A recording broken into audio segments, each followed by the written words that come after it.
Thank you for listening to the Speaking Out on Sex Abuse podcast with hosts Clara and Jimmy Hinton. If you're new to the podcast, please look us up on your favorite podcast app, subscribe, like, and share so that you never miss an episode. If you'd like to further support us, visit patreon.com/speakingout and check out the different rewards.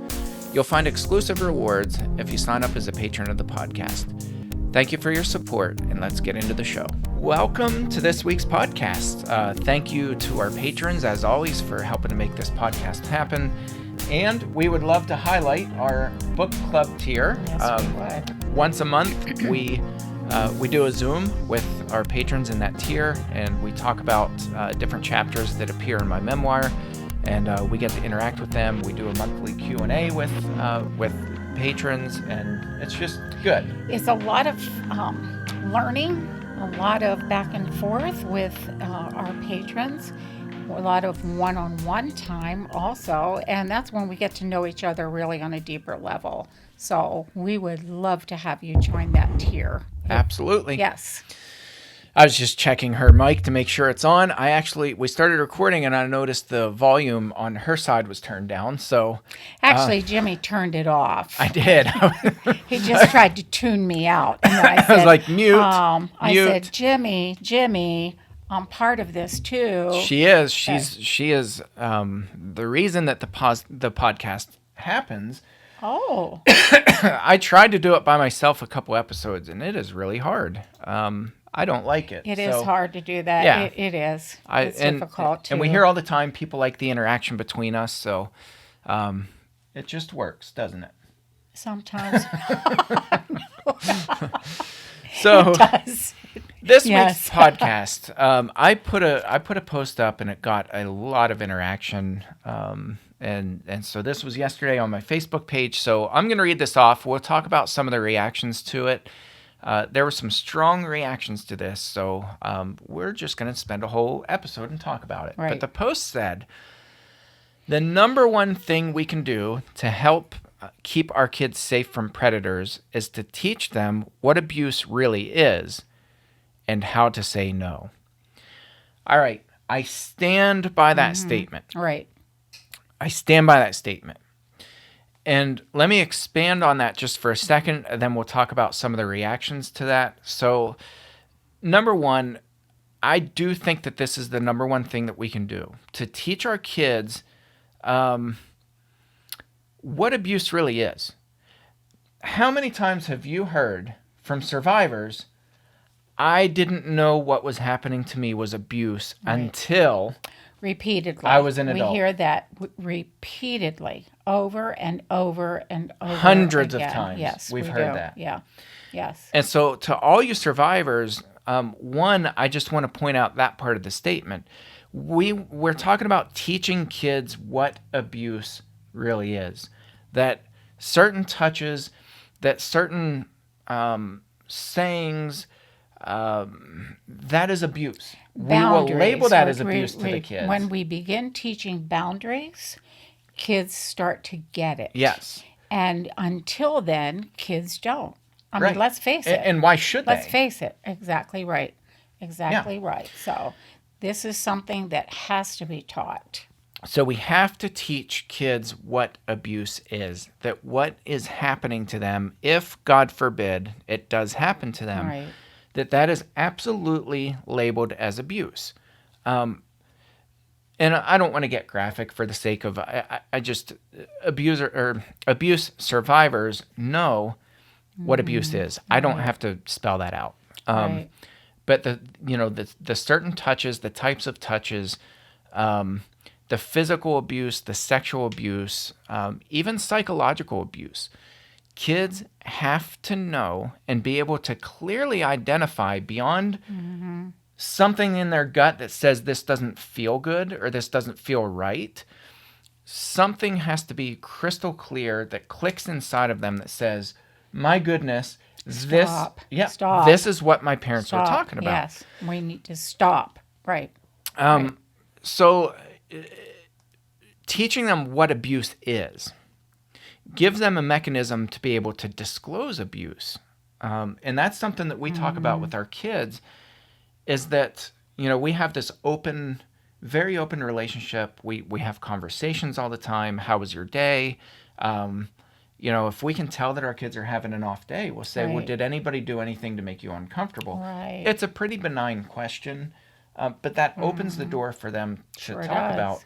even if it's bullying or whatever by Well, peers. and let's not downplay bullying. Bullying is abuse. Right? Absolutely. Bullying is abuse, and it Absolutely. happens all the time, and kids take their very lives over that. Yeah. So we need to have that open communication. I Yes. want to interject something, Jimmy, that you have made a policy in teaching your children in your home that I think is wonderful.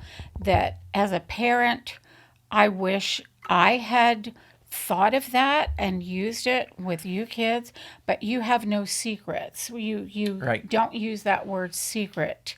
And Yeah. I love Surprises are that. okay. Secrets are Right. not. Secrets are not. And I love that Yeah. because the abuser often uses that word. This is a secret between me and you. You're never to tell mommy or daddy. Yeah. And I love when you teach children there are no secrets. People are not supposed to have secrets with you. Adults don't keep secrets with you. That's what we're talking about as part of the teaching. You don't have to be overly graphic with children to Not at explain all. boundaries. Yeah, and I talk about Yeah, this all the time. As adults, we don't like secrets. It's no. not cute to us. If my wife comes home and is like, um, "I have some secrets that I'm never going to tell you," that's not cute. Well, what it That's not does is funny. just breaks that communication and breaks the bond of trust. Right. There Right. can't be a bond of trust when there are secrets. Yeah. So, So, for us, like the little cute games that parents do, like I have a secret. Well, what? Daddy loves you. That we never did that yeah. because it was tempting because I think it's just so ingrained in our culture. But for us, we had to really step back and say, look, that creates a culture where kids think that secrets are cute, that Okay. they're They're okay, that they're accepted. games, Yes, they're right. and abusers know this and they Right. exploit that. I just really, really, that resounds with me. Yeah. Really does. And I hope it does with all parents. Yeah. So, teaching them what abuse really is, and of course that's age appropriate. So, Right. we began in our home at the age of, you know, late 2 into 3, teaching them proper anatomical names for body parts. We, started teaching them at that age too about privacy and those Right. boundaries. We've Right. talked about this Yeah. on past podcast episodes, but Right. the bathroom is their space. Exactly. Nobody's allowed to go in there, Right. including their own parents, unless they request somebody to Right. come and to help them, during the wiping stages when they're trying to figure I that all was out. just gonna. Or the boys just spray it everywhere Yeah. and need help. Thinking, oh boy. You need help Yeah. getting it in out of the Yeah. heat vents when it made its way all the way down to the basement, Yeah. sort of thing. But we teach boundaries.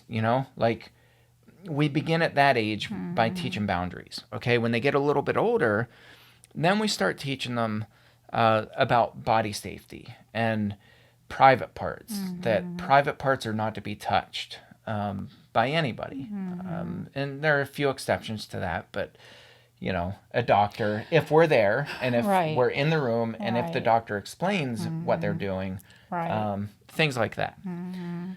So then as they get older, a little bit older, like, 5 years old, we start teaching them about manipulation and deceit and people who are lying and people who feel icky to them.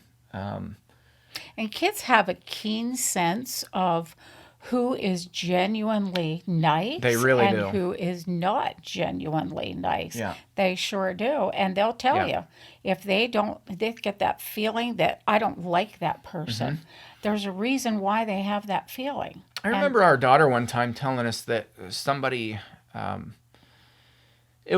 at church who used to go, years ago when she was really little. And she told us that this person makes her uncomfortable. And we said, okay, we're not going to let this person around you. And she had good reason. And this person, is not an abuser to my knowledge. but just certain things like acting really weird, getting down on the ground and, on all fours and acting like a puppy dog in front of her. And she just, like, even at Didn't 5, 6 like years it. She old, didn't she didn't like like it. it Right. and let us Right. know. But we had And that that's a good relationship thing. where we told Yes. her, if somebody makes you uncomfortable, you tell us. And guess what? She did.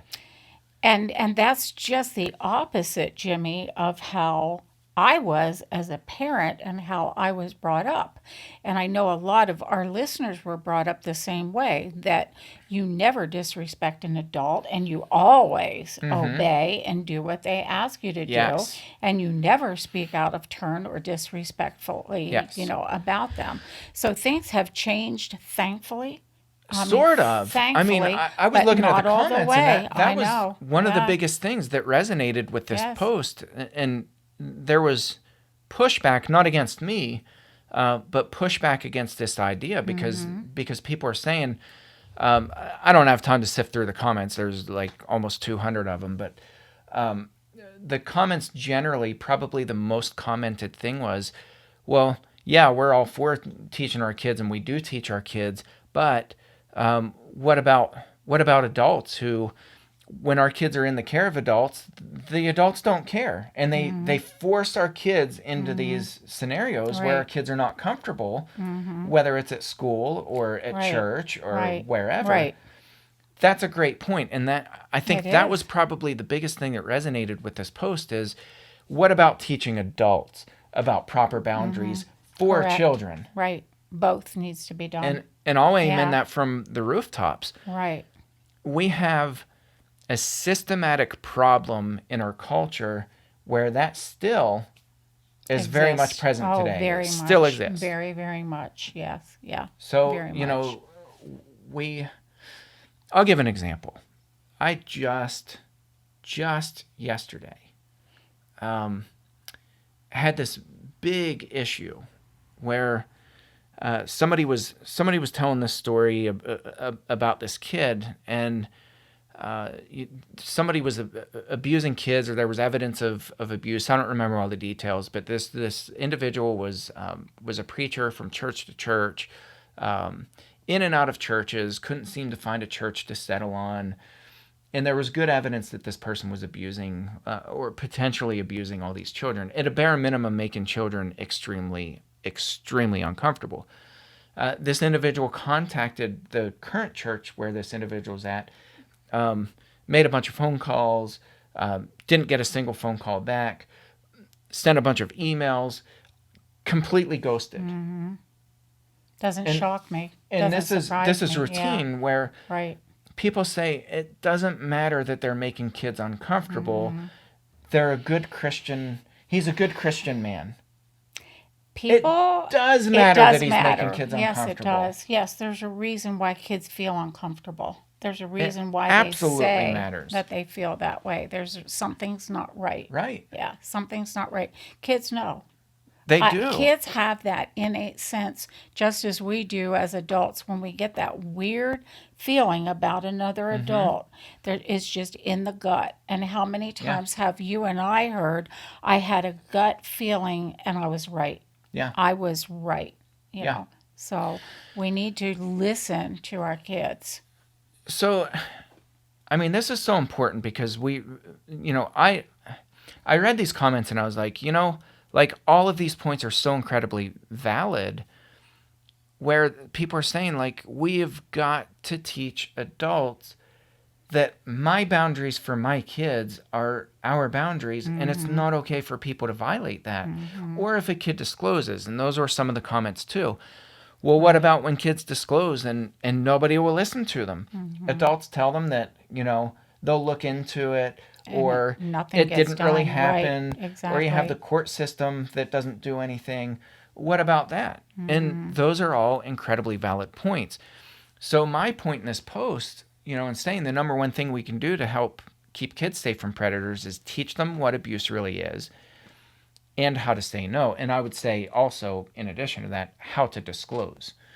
So we'll kind of take this in bits, but the how to say no part also elicited some strong reactions because people took that, and understandably, people took that as well, all the onus is on the child to that And bears that's no not, responsibility yeah, for the adult. We already have a yeah. problem with adults not listening to kids or not caring. That's not what was meant That's here. not at all Yeah, what's meant. no. This is just another layer to this onion, Protecting our yeah, children. that has multiple Yes, layers. right. We've got to protect children at all intersections of life. Sadly, I still have an issue with saying no to someone if they've gone beyond any of my Why do you boundaries, think that is? because I was taught over Exactly and right. over and over again, As a you child. don't do that. That's Yes. right. And I still catch myself thinking, why did I not speak up? That totally crossed my boundaries. Yes. Totally crossed my boundaries. Yet I said nothing. Yes. Because as a child, I was told over and over again, you respect your adults, you never talk back, and that's teaching stuck with me. Yeah, So absolutely. teaching is incredibly important. Yes, it is. Incredibly important. Yeah, so, what we teach our kids is you respect adults unless they violate you somehow. And then all respect is out the door, and that's not on you. That's not that you're a disrespectful little kid.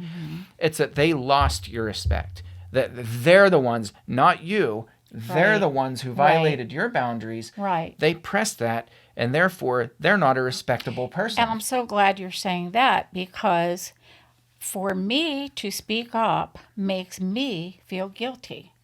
Yeah. Like I'm doing something wrong. Because that's ingrained in Because us. it was ingrained in me. But when you tell a child, here are your, your boundaries, a child, and a child can set boundaries also. Absolutely. They know what they like and don't like. If they don't want somebody tickling on their shoulders, that's their boundary. Exactly. And that needs to be respected. Exactly right. But the problem isn't then to place guilt in no way on the child Or blame. or blame It's never in a child's any way. fault. No, no, no. And this is not, this is also not a fail-proof method Right. that says, oh, well, you're just saying teach your kids what abuse is and how to say no, and then they won't be abused. Not at all. No, not at all. This Just is making not them more a aware fail-safe method. and giving a child a bit of a shield, a bit of some tools to work with. Right. Whereas, if they're not taught and given any tools, they're wide open target for abusers. Absolutely. Yeah. Yeah, and I gave this example to Mom. I was talking about drunk drivers, right? I don't have any 16-year-old kids yet, thankfully. But when You will. I know. Have children behind the know. wheel of a car. But I was telling Mom, the only thing I can think of that makes sense, maybe that will make sense to everybody else, is that I can teach my kids that drunk driving is really horrific and that there are drunk drivers out there. I used to drive truck. I have well over 1 million miles under my belt. I've seen my fair share of drunk drivers. I've seen plenty of accidents that killed people. I've seen a lot on the road. I can teach my kids defensive driving. I can teach them how to avoid drunk drivers to the best of their ability, even if that means crashing their own car to get out of the path of a drunk driver. Right. I can teach them those skills, but I would still never look at my kid and say, well, it's your fault that you got hit by a drunk driver. Or if my That's kid a gets good killed by a example. drunk driver, Right. I would That's- never blame my kid no. for that. That's Ever. Never, good never, example. never. Good example. But it's important for me as a parent, especially as somebody who spent my life on the road, a good part of my life on the road, it's important for me to teach my kids those skills. How to drive that there safely, are dangerous responsibly, drivers out there, yes, defensively. and they need to be aware, right, and how to be aware, how to protect themselves from those irresponsible drivers. Absolutely. Right. And in fact, I think it would be malpractice on my part. As a trained professional driver, it would be malpractice for me to just put my kids in a car and say, good luck. What reminds me of the truck driver that we did the podcast on, who was in that very innocent position, put on the road and had no training, Very no proper. untrained. Yeah, he was very untrained And so killed a bunch of people. Yeah, right. There you go. Right. Yeah. Yeah, so that's what we're saying. It's not Right. it's not to say, well, you're saying it's up to the kids, and you're teaching them to say no. Well, and there are survivors, and a lot of you, who could not say no. There's a Right. physiological Yeah. response where you cannot say no. That's something too that we teach our kids. If you lose your voice, if you can't cry out, that's okay. Try to think through the scenario and what's happening, and if you can bite, kick, grab and twist private parts, whatever, like dig, claw, anything that you can do. If there's nobody around you, and you are completely defenseless, there are different avenues, different things that you can say, because sometimes you physically cannot Right. have any noise come out of your Right. body. It cannot happen. I've been in a couple fearful situations where I thought, intruders were coming into the house. When I opened my mouth, nothing would It's come out. panic. Nothing, Absolutely. nothing would come out. And I froze. Yeah. Absolutely froze. So I get that. And Jimmy, while we're talking, we're talking about some of the horrific sex abuse acts. Some are very intentionally, very, I hate to use the word mild, but less advanced. And a child may never be aware of that unless they're taught Yes. that it's not okay if Uncle Tom puts his hand up your shirt and touches you there. That's not Yes. okay That's for right. anyone to do that. That they won't know because why? Well, most of the time parents rub their kids' bare backs and a parent has done that and that's been fine. But it's all It's confusing. very confusing It's for a very kid. confusing to a So, child.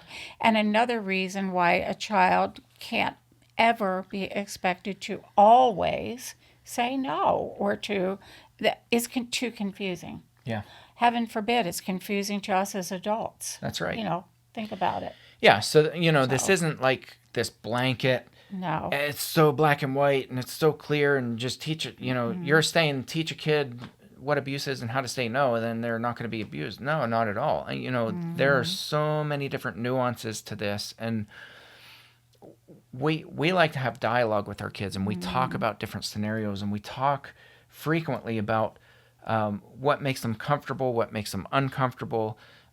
Is there anybody in your life who's doing anything to make you uncomfortable? Is there anything I need to know about? We're here for you. We let our kids know we're always in your corner, regardless of what happens, good or bad, in any area of your life. We're always in your corner. Life has changed so much, Jimmy, and I've told you often I'd love to write about that or blog about it or podcast about it.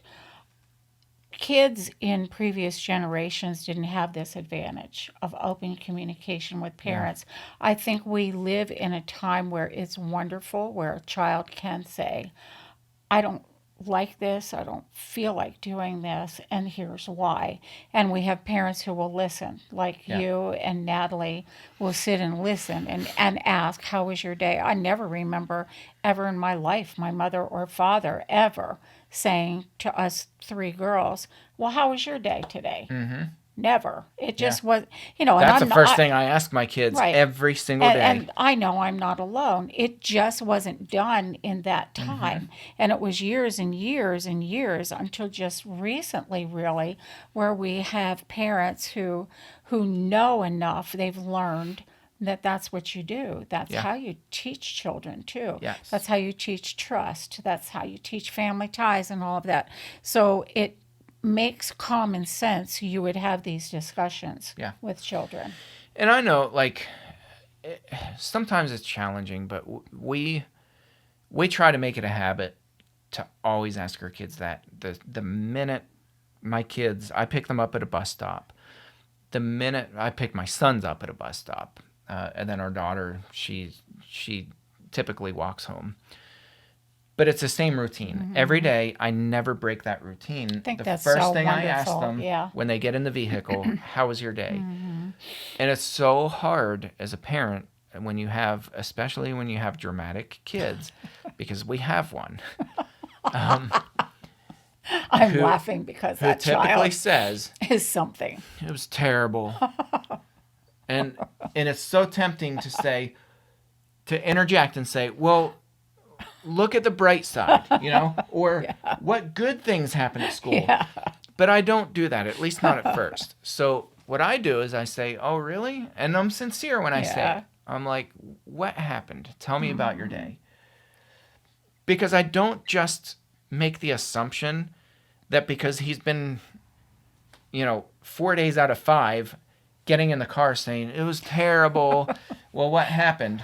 Nothing, but I just didn't like school. Oftentimes that's the answer.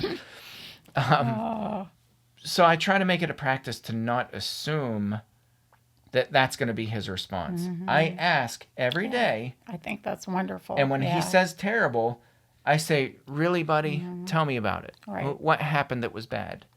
And I give him that openness to share. What you're doing is leaving that line open for that time when there is a really bad day. That's right.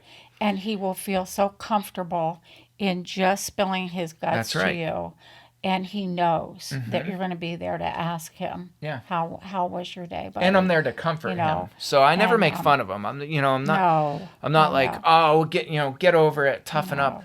I never make him feel little for complaining about his day. Right, as you shouldn't. I will ask him after he's poured his guts out. I'll say, well, tell me about what good things happened today. And almost always, he'll start listing them, and then Right. and then his mood will pick up. Pulls out of it, yeah. But he's got to get that out of his system, and I never want to take that away from him. No, and when children are having a bad day, whether it be bullying, somebody crossed their boundaries with words or actions, they need to know that there's that somebody there that's going to say, how was your day today? Yeah. What happened? Are Yes. you okay? Did you have a good day? What? And leave it, let them spill their beans, Yeah. That's so important. Really is. Yeah. Really, really is. Yeah. So, Actually, when I'm thinking about it, it's good for all of us as adults. It's good to have that person Absolutely. that is that touch point that says, well, how was your day today? Yeah. What happened? I think every person alive needs a friend, a mate, someone who is that touch point that we can talk to, because what happens if we don't? we feel like a burden to people. We we bottle have to be, it up. we have to keep it quiet. Right. If I tell anybody, they're either not going to believe me, or they're not going to care, Right. or they're not going to listen, A or number they'll have of their things. nose in their phone, or whatever it We're is. actually just big kids, aren't we? Yeah, When you think about it. we are. Yeah. But that's probably the final point that I'll make too is when I listen to my kids, and when my wife she works later than I do, we kind of switch hours a little bit, but I'm the one who picks them up, and when I give them that time, I don't have my nose in the phone, and I'm not like swiping while I'm half listening to them. Right. That's their time to tell me about their day, and that's so important. their most Really important is. time. Right. And I'm going to give them that time. I'm going to give them the floor and my attention, my full attention, regardless of what mood I'm in or what state of mind I'm in.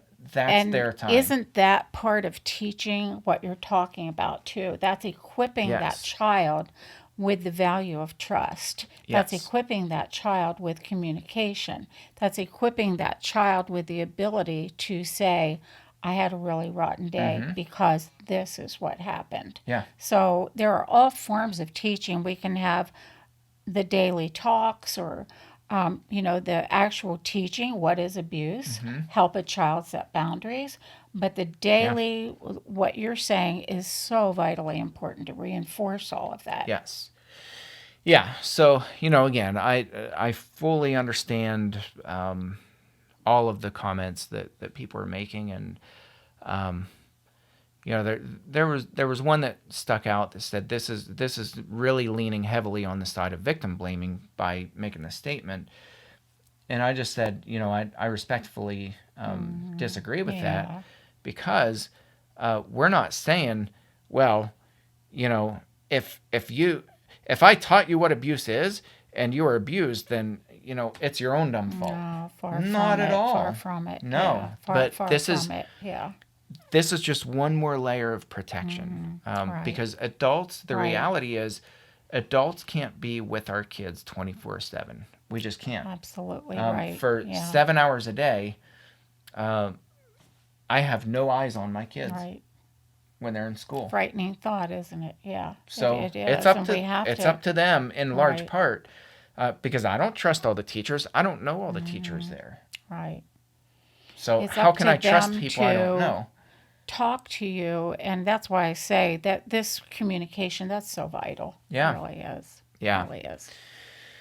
So we'll leave you with that message. I mean, we could probably do a lot of episodes on this, but we just wanted to talk about the importance of that, and just communicate.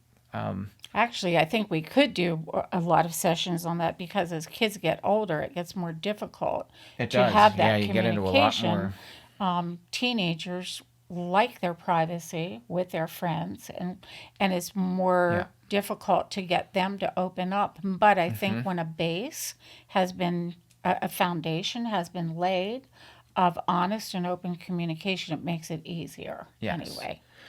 And we were told that some people want the truth bomb to come back. We kind of just gently let that go away, but I guess our truth bomb for the day would be communicate. Open the doors of communication with your kids. Communicate. And we will do our part to help train adults to listen to kids. We've got to do a better job of listening to children and letting them have a voice. So we will definitely do an episode on that, maybe even this next coming week. We've got to listen to kids. We're failing them when we don't. All right, well, thank you for tuning into this episode, and we'll catch you next time. Thanks again for listening to today's episode. A special thank you to our patrons who make this podcast possible. Please help us get the word out by searching for the Speaking Out on Sex Abuse podcast in your favorite podcast app. Be sure to hit subscribe and rate the show. Please consider supporting the podcast by becoming a patron, and check out the rewards our patrons receive.